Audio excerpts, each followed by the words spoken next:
Sérgio, vamos lá.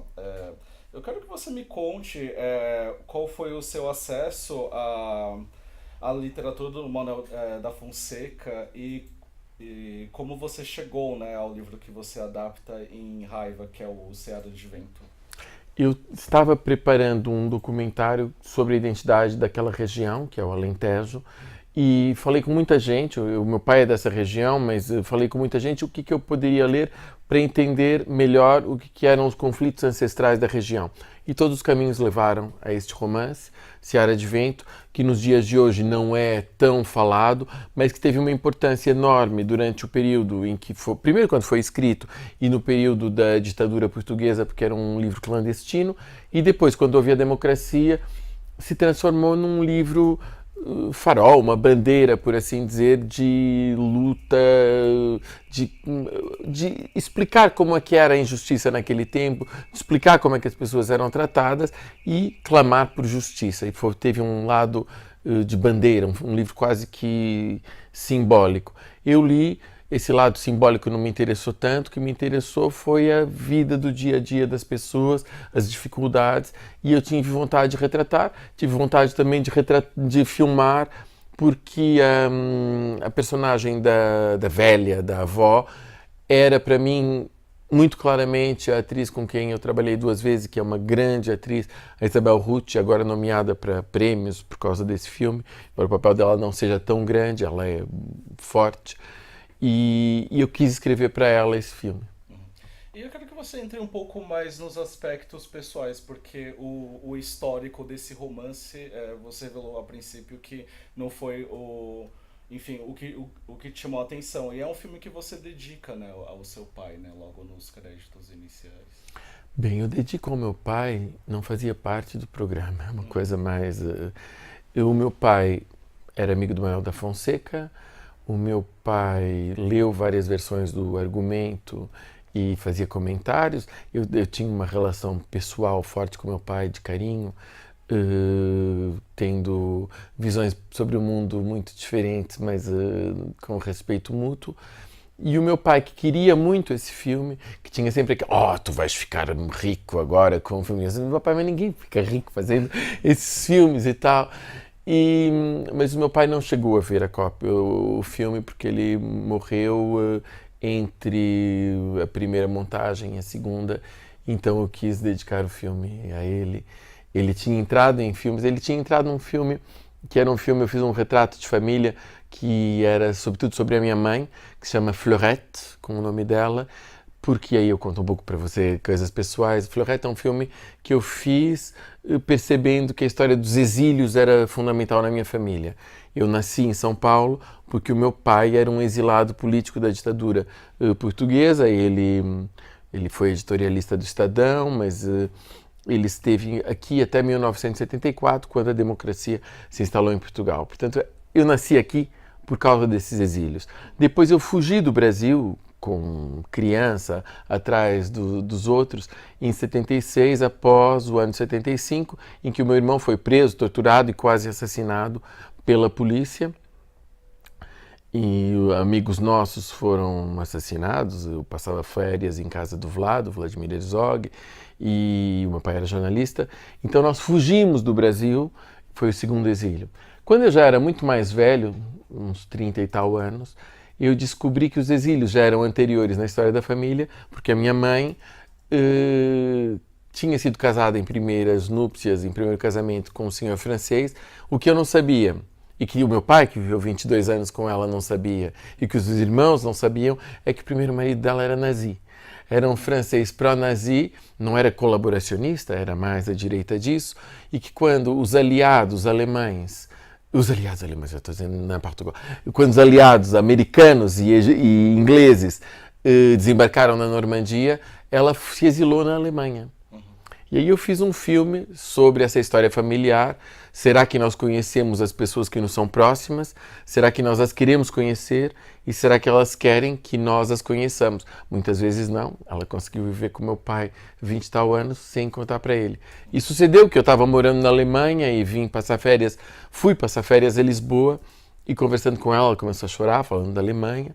E aí eu descobri essas histórias de exílio, são as histórias de família. E o meu pai era alentejano e era uma pessoa com um amor enorme ao seu território, essa zona. Ele não se sentia particularmente português, ele se sentia alentejano. E muito latino-americano. Eu achei graça. Ele escrevia romances, às vezes, mais tarde, e ele tinha um romance que é um romance em que ele escolheu um alter ego brasileiro. Ele se chamava de Pedro, e só que de repente ele se distraía, ele escreveu o romance já com 80 e tal anos, e ele se distraía, e o Pedro falava do seu Alentejo natal, que já não tinha nada a ver.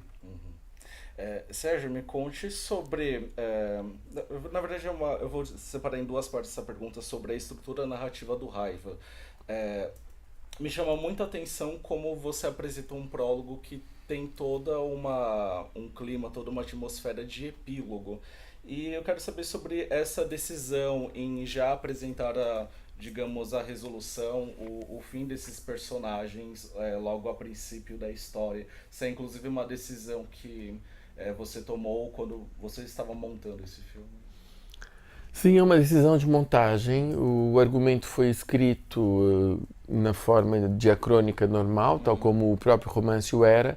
Só que o que eu acho é que, ao passo que você vai lendo um romance com tempo, com vários dias, com uma paciência, e vai tendo um prazer que hoje em dia é diferente do passado, mas diferido de ir avançando, o cinema, quando ele é lento, ele pede muita paciência ao espectador, ele exige ao espectador pronto, então você espera que as coisas vão acontecer.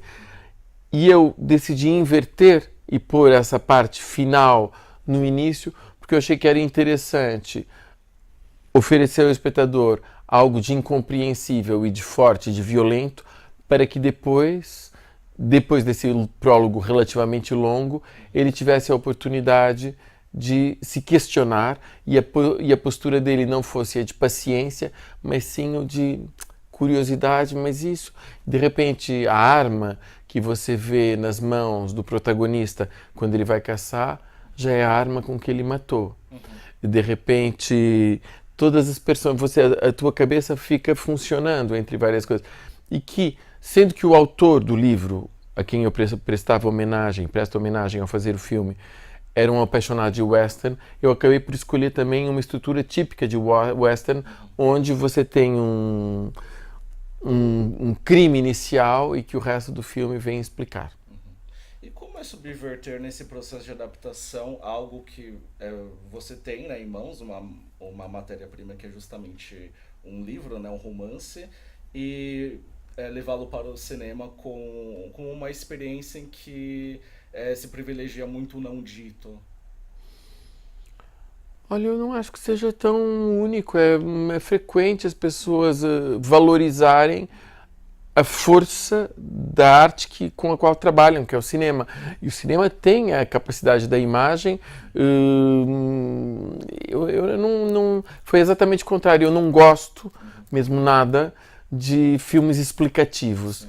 Você que é meu irmão e que não gosta de mim, sabe? É uma coisa mais ou menos assim.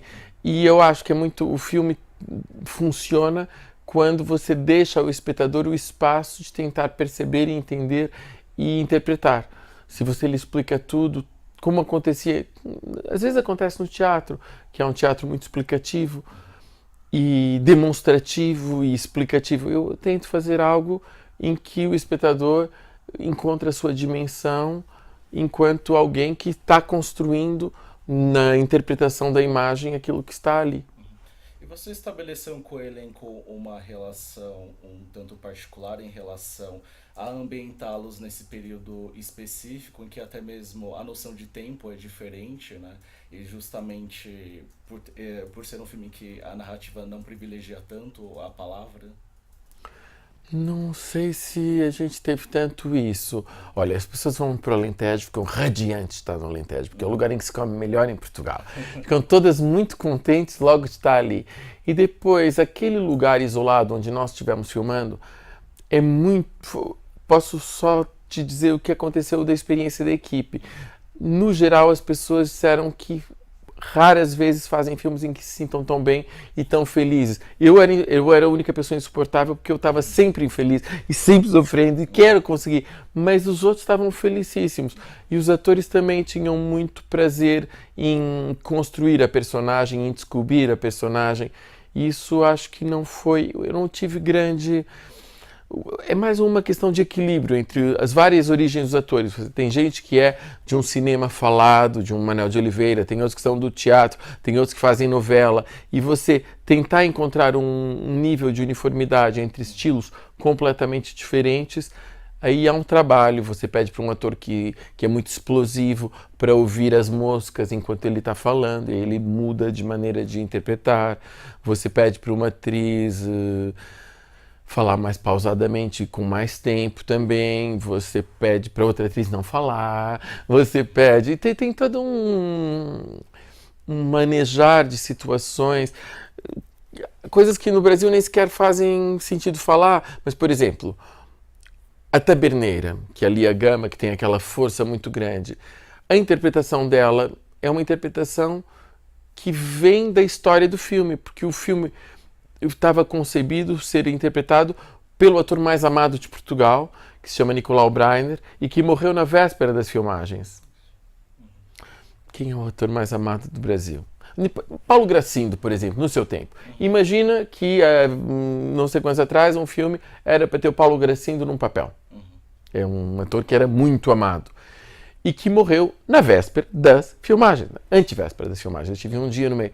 O que eu faço? Eu não posso pedir a ninguém para substituir aquele que é... Você tinha os noticiários de televisão permanentemente falando da morte dele, e paravam as emissoras de falar da morte dele, e eu filmava no dia seguinte, não era com ele naquele dia, mas era daí a poucos dias.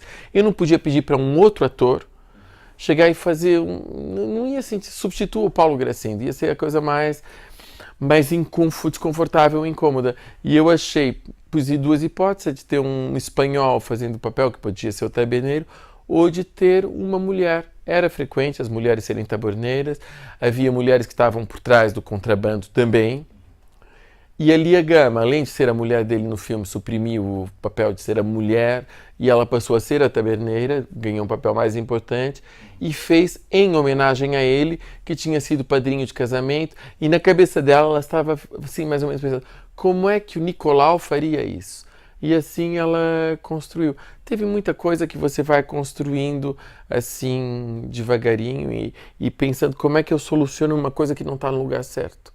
Como é que um ator que faz uma coisa completamente teatral se coloca numa coisa diferente? E esse trabalho é difícil. Às vezes você fica perdido porque a pessoa que faz uma coisa que você não quer faz bem demais. E você não sabe.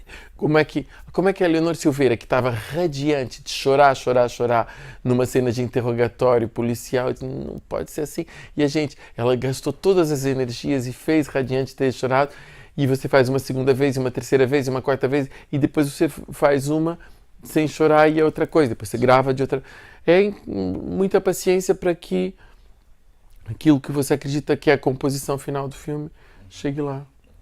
Isso, eu já tenho muita curiosidade em saber sobre a estética que é em Raiva. Quando você estava adaptando o livro do Manuel da Fonseca, você teve mentalmente... todas as referências visuais para essa história, ou você procurou por registros daquela época, ou muito do seu repertório documental também foi definitivo para conceber esse filme? Bom, o filme ser preto e branco era uma decisão de base, houve vários caminhos, mas eu queria que fosse preto e branco. A partir daí eu tenho uma insegurança muito grande, eu sou uma pessoa formada em filosofia e não em cinema, e documentário é uma coisa que eu tenho bastante conforto, mas na ficção eu tenho uma necessidade de preparar muito. E sim, eu fiz, por exemplo, livros com fotografias dos filmes que para mim poderiam ser referência. E nisso houve filmes muito importantes, como A Terra, do Alexander Dovzhenko, que é um filme do início dos anos 30, mudo, em que as personagens são muito filmadas em grandes planos, em que é utilizado um pouco de contrapicado, que eu nunca tinha utilizado contre-plongé na minha vida, porque em documentário eu gosto de filmar muito frontal, sim, mas que nesse sentido dava uma dimensão grandiosa a quem normalmente era maltratado. E outros filmes, há um filme egípcio pouco conhecido, The Night of the Counting Years, do Shadel Abdsamsa, nunca me lembro o nome dele, que teve em Cannes no final dos anos 60, que é belíssimo, a cores, com umas personagens magníficas.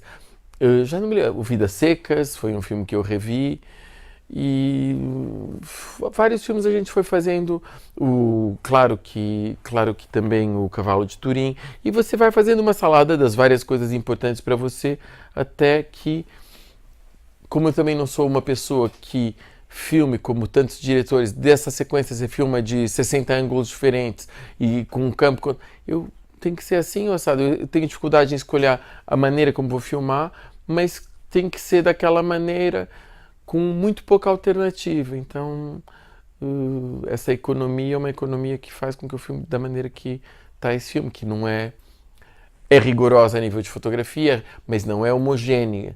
Eu não faço esse filme segundo critérios e parâmetros que são sempre iguais. Tem alguma variação que tem a ver com a minha sensibilidade para encontrar as coisas. Sérgio, muito obrigado pela entrevista. Obrigado a você. Lançamento aqui no Brasil. Obrigado.